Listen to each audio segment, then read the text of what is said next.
Assalamualaikum warahmatullahi wabarakatuh. Perkenalkan, Nindya Praja Muhammad Rinaldi Kurniawan, NPP 301212, asal pendaftaran Sulawesi Selatan dari kelas E4.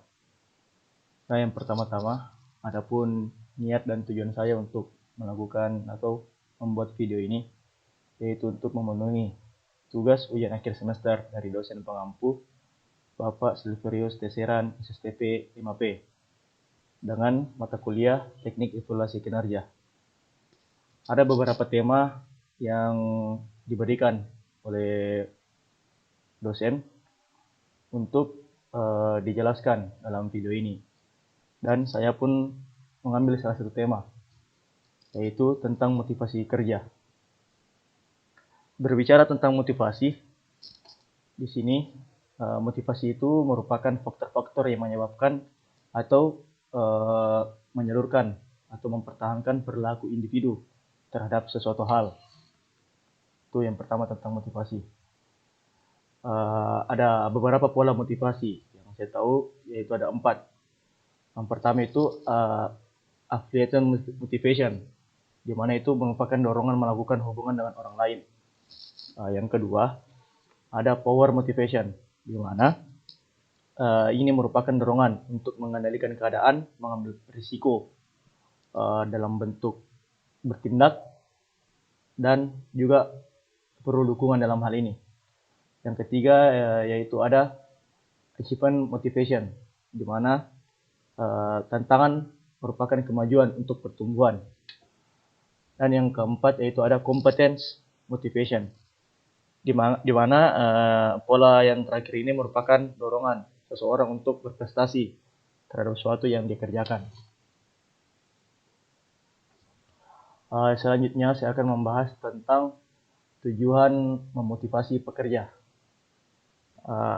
Adapun tujuan-tujuan tersebut, yang pertama yaitu mendorong gairah seorang pekerja atau semangat pekerja. Yang kedua yaitu dapat meningkatkan moral dan kepuasan kerja.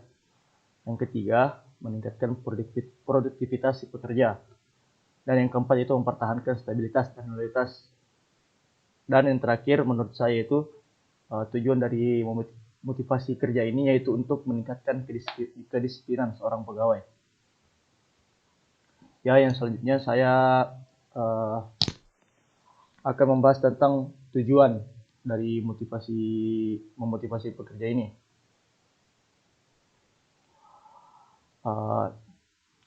Cara memotivasi pekerja ada 3 hal. Yang pertama yaitu the strong approach, di mana ini menekankan kewenangan sebagai pemimpin. Yang kedua yaitu ada to be good approach, di mana ini merupakan memberi kondisi dan tunjangan kerja yang baik kepada pegawai agar pegawai termotivasi. Dan yang ketiga itu adalah impact bargaining, di mana ini merupakan persetujuan terhadap hasil kerja dan merupakan imbalan terhadap pekerja. Di sini saya akan menjelaskan sedikit, di mana dalam aparatur sipil negara ada yang dinamakan dengan remunerasi ataupun tambahan penghasilan pegawai. Menurut saya hal ini sudah cukup bagus di dunia pemerintahan, di mana dengan kinerja ataupun TPP ini ataupun remun ini tentu sangat memotivasi seorang ASN dalam melakukan pekerjaannya. Ditambah lagi ada yang namanya SKP atau standar kinerja pegawai yang harus dipenuhi oleh seorang ASN dalam memenuhi kriteria seorang ASN yang ideal. Jadi menurut saya seperti itu. Selanjutnya saya akan membahas tentang pandangan motivasi pekerja. Yang pertama itu adalah model tradisional, di mana pekerja itu dimotivasi oleh tentu saja uang. Itu yang pertama. Dan kedua itu ada model hubungan sesama manusia, di mana kontak sosial antara pekerja itu sangat penting dalam motivasi pekerja ini. Dan yang ketiga yaitu adalah model sumber daya manusia, di mana pekerja tak hanya termotivasi oleh uang ataupun ingin puas, tapi juga pencapaian dan maksudnya itu pencapaian dia dalam bekerja itu agar dia merasa puas dan semangat lagi untuk lebih bekerja. Dan manajer atau atasan bertanggung jawab kepada bawahannya terhadap pekerjaan yang dilakukan.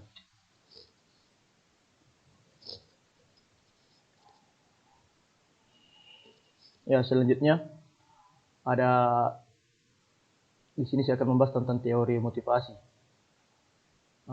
Teori motivasi menurut saya itu hal ini menekankan pada faktor-faktor dalam individu yang berpengaruh terhadap tindakan, di mana motivasi ini terbagi dalam suatu sistem, di mana itu yang pertama adalah kebutuhan, dan setelah kebutuhan ada dorongan, setelah dorongan ada tindakan, dan selanjutnya adalah kepuasan. Jika keempat sistem ini dapat tercapai, ya pasti saja pekerjaan akan berjalan dengan baik dan lancar. Motivasi itu sangat kompleks, di mana tingkat kebutuhan berbeda-beda untuk setiap individu dan berubah menurut seiringnya waktu. Cara pencapaian kebutuhan pun berbeda-beda dan tindakan yang diambil tidak selalu konsisten.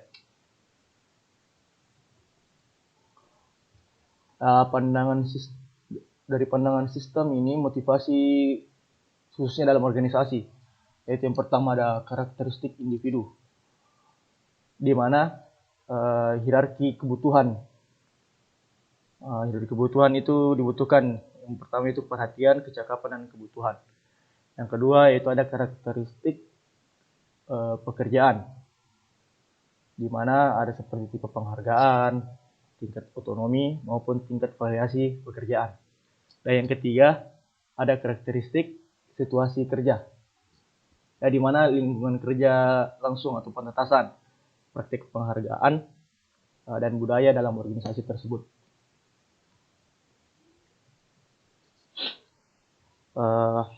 Selanjutnya yang saya bahas yaitu bagaimana cara memotivasi pekerja agar efektif ke depannya. Yang pertama menurut saya itu manajer harus aktif memotivasi karyawan. Di sini saya jelaskan sedikit gimana seorang atasan yang mampu berkomunikasi dengan baik dengan bawahannya dan mampu memotivasi pegawainya ataupun karyawannya. Atasan seperti itu sungguh sangat dibutuhkan dalam dunia kerja. Nah, karena jika atasan merupakan sosok yang memiliki ego yang tinggi dan tidak ingin memotivasi bawahannya, justru maka akan membuat organisasi dalam pekerjaan itu akan hancur. Yang kedua, yaitu manajer ataupun atasan harus memahami kekurangan dan kelebihannya dalam menenangkan atau menerangkan ke karyawan. Di sini seorang atasan harus mempunyai standar kompetensi dalam mengatasi suatu masalah dalam organisasi. Itu yang saya tangkap dalam hal itu. Yang ketiga yaitu ada manajer atasan harus sadar bahwa pekerja punya dorongan atau kemampuan yang berbeda-beda. Ya justru disinilah yang membuat kita sebagai atasan harus mengerti bahwa kemampuan seseorang itu berbeda-beda. Mungkin karyawan A dan karyawan B memiliki kemampuan yang berbeda, di mana karyawan A mungkin ahli dalam teknologi dan karyawan B ahli dalam perencanaan. Di situ kita sebagai atasan harus melihat dan memperhatikan karyawan bagaimana kelebihan dan kekurangannya. Dan yang keempat ada penghargaan atau prestasi yang diberikan kepada bawahan ataupun kepada karyawan. Di sini bukan senioritas, di mana dalam hal ini saya pernah lihat langsung, khususnya waktu saya melaksanakan praktik lapangan 3, yaitu di Inspektorat Provinsi Sulawesi Selatan.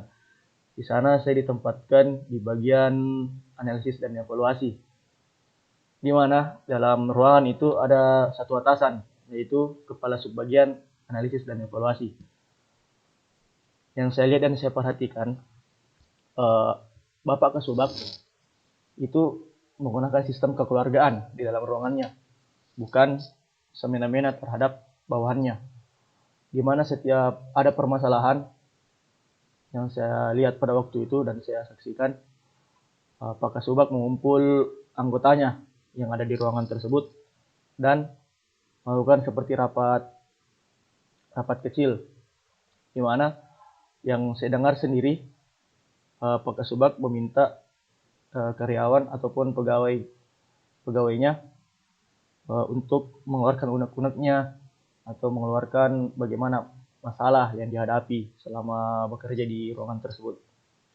Itu menurut saya bukan sebuah senioritas, melainkan sebuah sistem kekeluargaan. Nah, dan dalam hal ini tentu saja ada pasti pegawai atau karyawan yang berprestasi. Nah, dalam meningkatkan motivasi pekerja lain, seorang karyawan yang memiliki prestasi yang baik ataupun teladan haruslah diberikan penghargaan agar pegawai yang lain itu cenderung ingin juga berkompetisi ceritanya, ingin juga untuk mendapatkan predikat penghargaan tersebut. Itulah yang memunculkan motivasi kerja yang sebenarnya. Dan yang kalimat poin terakhir, menurut saya itu pekerjaan itu dirancang penuh dengan variasi dan tantangan. Bawahan sadar tentang apa yang dihadapi dirinya dan atasan pun sadar. Ya di sini sekali lagi atasan dan maupun bawahan itu harus saling berkontribusi dan saling berkait. Tidak boleh ada jarak ataupun ada dinding pembatas antara atasan maupun bawahan dalam pekerjaan. Karena tentunya jika pekerjaan dalam suatu organisasi tersebut hasilnya tidak memuaskan, maka yang terkena pastilah atasannya. Dan yang terkena juga pasti bawahannya. Nah, disinilah harusnya sistem musyawarah ataupun kekeluargaan itu dibutuhkan agar suatu masalah dalam organisasi itu dapat terpecahkan dan terselesaikan. Mungkin hanya ini yang dapat saya jelaskan dan saya sampaikan terkait tugas ujian akhir semester saya dengan dosen pengampu Bapak Silverius Deseran SSTP MAP dengan mata kuliah Teknik Evaluasi Kinerja. Mungkin demikian. Assalamualaikum warahmatullahi wabarakatuh. Terima kasih.